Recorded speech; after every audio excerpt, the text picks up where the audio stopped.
ఇటు తెలంగాణలో తెలంగాణ మహిళా కమిషన్ పై వేణుస్వామి ఏమన్నా దండయాత్ర చేస్తున్నారా? కమిషన్ సభ్యులను బెదిరించే ప్రయత్నానికి పాల్పడ్డారా అంటే అవునన్న అభిప్రాయమే వినిపిస్తోంది. నాగ చైతన్య, శోభితా ధూళిపాల వివాహంపై వివాదాస్పద వ్యాఖ్యలు చేయడంపై ఇవాళ మహిళా కమిషన్ ముందు వేణుస్వామి హాజరు కావాల్సి ఉంది. అయితే ఆయన విచారణకు డుమ్మా కొట్టి తన తరపున ఏకంగా 15 మంది అడ్వకేట్లను ఒకేసారి పంపించారు. ఇదే ఇప్పుడు హాట్ టాపిక్ గా మారింది.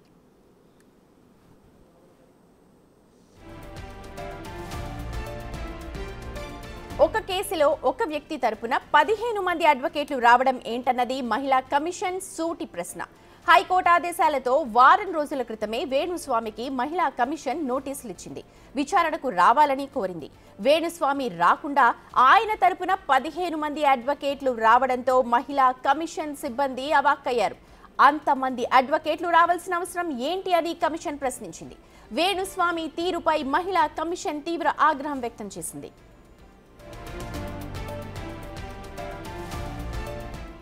సెలబ్రిటీల జాతకాల పేరుతో తనకి ఇష్టం వచ్చినట్టు కామెంట్స్ చేస్తున్నారని వేణుస్వామిపై ఆరోపణలున్నాయి. నాగ చైతన్య, శోభితా ధూళిపాల పెళ్లి విషయంలో కూడా వేణుస్వామి జాతకం చెప్పడం, వివాదాస్పద వ్యాఖ్యలు చేయడంపై కొందరు ఫిల్మ్ జర్నలిస్టులు మహిళా కమిషన్కు ఫిర్యాదు చేశారు. ఆ కంప్లైంట్ ఆధారంగా కమిషన్ విచారణ చేపట్టింది.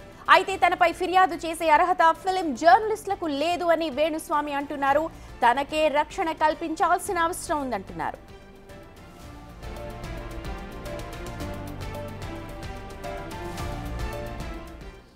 మా అసోసియేట్ ఇన్పుట్ ఎడిటర్ నగేష్ ఉన్నారు పూర్తి ఘటనకు సంబంధించిన అప్డేట్స్ అందించడానికి. నగేష్, ఎందుచేత రాలేదు వేణుస్వామి, అలాగే 15 మందిని పంపించడాన్ని మనం ఎలా చూడాలి?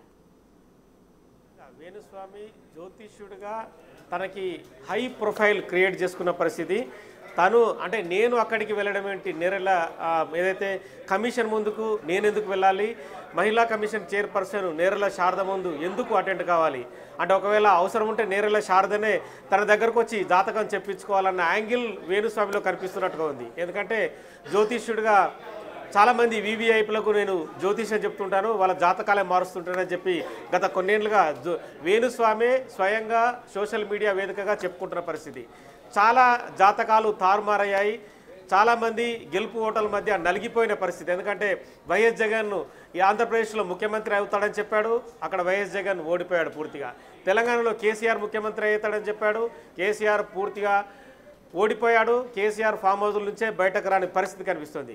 మరి అలాగే శోభితా ధూళిపాల, నాగ చైతన్య శోభితకు సంబంధించిన వివాహానికి సంబంధించి వాళ్ళు పెళ్లి చేసుకుంటే విడిపోతారు, వాళ్ళ జాతకాలు, నక్షత్రాలు, తిథులు వగైరా వగైరా అవన్నీ కూడా సరిగా లేవని చెప్పారు. కానీ దీనిపైన ఫిల్మ్ జర్నలిస్టులు కంప్లైంట్ ఇచ్చారు. ఆ కంప్లైంట్ పైన వేణుస్వామి పైన కేసు నమోదైంది. తదుపరి మహిళా కమిషన్ కూడా ఆశ్రయించారు. మహిళా కమిషన్ను ఆశ్రయించడంలో తనకు స్టే ఇవ్వాలని చెప్పి హైకోర్టుకు వేణుస్వామి వెళ్ళారు. కానీ వేణుస్వామి పిటిషన్ను కోర్టు స్వీకరించింది. విచారించిన తర్వాత కమిషన్ ముందు హాజరుకై వేణుస్వామి ఏదైతే జాతకాలకు సంబంధించి చెప్పాడో ఖచ్చితంగా వివరణ ఇవ్వాలి అని చెప్పింది. ఇవాళ 14వ తారీఖు వేణుస్వామి స్వయంగా మహిళా కమిషన్ ముందు అటెండ్ అయి తన వివరణ ఇవ్వాల్సి ఉంది. కానీ ఒక కవర్లో తనకు సంబంధించిన వివరణ ఇచ్చుకున్నాడు. అంటే తాను ఒక కల్మషం లేని వ్యక్తిని, గొప్ప జ్యోతిష్యుడిని, తన దగ్గరికి చాలామంది వస్తుంటారు, ఎవరు తనపైన కంప్లైంట్లు ఇవ్వలేదు, తాను అంటే నిష్కలంగా. నగేష్, అసలు ఎక్కడున్నాడు వేణుస్వామి? తన తరఫున 15 మందిని పంపించాడు, కరెక్టే. అలాగే మీరు అన్నట్టుగా ఏవైతే జాతకాలు చెప్పాడో అవన్నీ కూడా తారుమారైపోయాయి. ఒకవేళ ఇవన్నీ తారుమారైతే నేను జాతకం చెప్పడం మానేస్తాను అని చెప్పిన సందర్భం ఉంది. కానీ మళ్ళీ జాతకాలు యాజ్ ఇట్ ఈజ్గా ఫేస్బుక్ వేదికగా, ఇన్స్టాగ్రామ్ వేదికగా రెగ్యులర్గా చెప్తూనే ఉన్నాడు. కానీ వేణుస్వామి ప్రస్తుతం మణికొండలోనే సొంత ఇంట్లో ఉన్నాడు. కానీ తనకు సంబంధించిన ఒక 15 మంది లాయర్లను ఇవాళ దండయాత్ర రూపేణ వెళ్ళినట్టుగానే మనం భావించవచ్చు. ఎందుకంటే 15 మంది లాయర్లు వెళ్లాల్సిన అవసరం కూడా ఏముంటుంది? ఒక లాయర్ వెళ్ళి ఆ వివరణ ఏదో వేణుస్వామి ఇచ్చిన వివరణ వాళ్ళకి ఇస్తే సరిపోతుండే. అసలు వెళ్ళిన లాయర్లు కూడా మామూలుగా ఉండకుండా మీ కమిషన్కి ఏ అర్హత, అసలు ఈ కమిషన్ ఎందుకు పెట్టారు, ఈ కమిషన్కి సంబంధించిన విధి విధానాలు ఏంటి, అవన్నీ ప్రశ్నించారు. సో మొత్తానికైతే కమిషన్లో ఉన్న మిగతా ఉద్యోగులు కానీ, అందులో ఉన్న కొంతమంది సభ్యులు కానీ వాళ్ళంతా కూడా కొంత భయభ్రాంతులకు గురైన పరిస్థితి. ఒక 2 గంటల సేపు నానా హంగామా సృష్టించి వెళ్ళిపోయిన పరిస్థితి. ప్రస్తుతం అయితే మహిళా కమిషన్ చైర్పర్సన్ అందుబాటులో లేరు.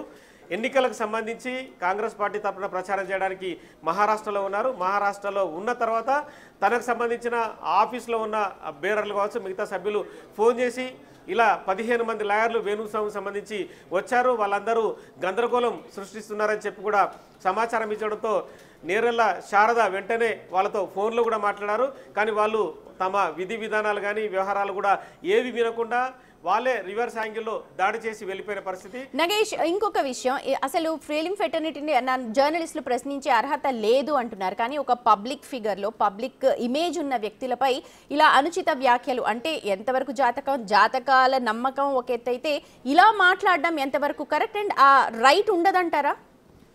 ఖచ్చితంగా జ్యోతిష్యుడు, రాజకీయ నేత, ఒక పోలీసు, ఒక న్యాయవాది, న్యాయమూర్తి చట్టంలో ఎవరికి ఇలాంటి వ్యవహారాలు ఎవరికి వర్తించవు. ఖచ్చితంగా ఏ వ్యక్తి అయినా చట్టంలో నేను కంప్లైంట్ ఇస్తా కనుక ఆ వ్యక్తి దోషిగా ఉంటే ఆ దోషికి సంబంధించి ఖచ్చితంగా వాళ్ళు ఇన్పుట్స్ తీసుకుంటారు, దానిపైన కేసులు నమోదవుతాయి, అవసరమైతే సామాన్లు ఇస్తారు, రకరకాల వ్యవహారాలు ఉంటాయి. మరి జ్యోతిష్యుడుగా ఉన్న వేణుస్వామి అందుకు భిన్నమేం కాదు.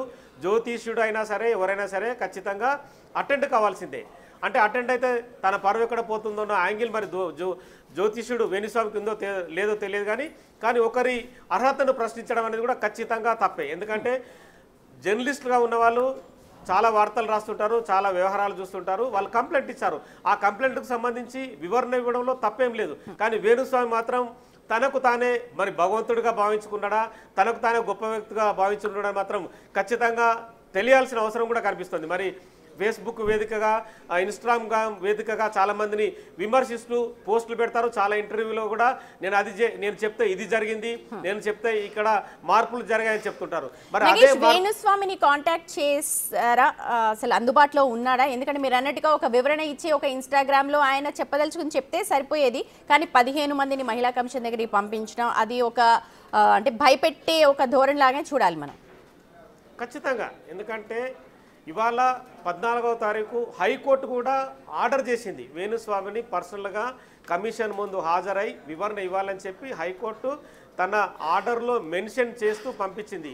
మరి హైకోర్టు అదే వేణుస్వామి హైకోర్టుకి వెళ్ళి ఎవరైతే మహిళా జర్నలిస్టులు వేసిన కేసు విచారణార్హం కాదని చెప్పి తనే వెళ్ళారు. మరి అదే ఉన్నత న్యాయస్థానం చెప్పిన తర్వాత వేణుస్వామి ఎందుకు వెళ్ళలేదనేది మాత్రం ఖచ్చితంగా ఇక్కడ క్వశ్చన్ రేజ్ అవుతుంది. మరి ఉన్నత న్యాయస్థానాన్ని కూడా మరి వేణుస్వామి గౌరవించాలి కదా. మరి గౌరవించకుండా మహిళా కమిషన్కు తన దండుపాల్యాన్ని అంతా కూడా పంపించి 15 మందిని పంపించి మీకేం అర్హత ఉంది, మీరు ఎందుకు పిలుస్తున్నారు అనే యాంగిల్ని క్వశ్చన్ చేయడం మాత్రం ఇది ఎవరు కూడా సహించడం లేదు.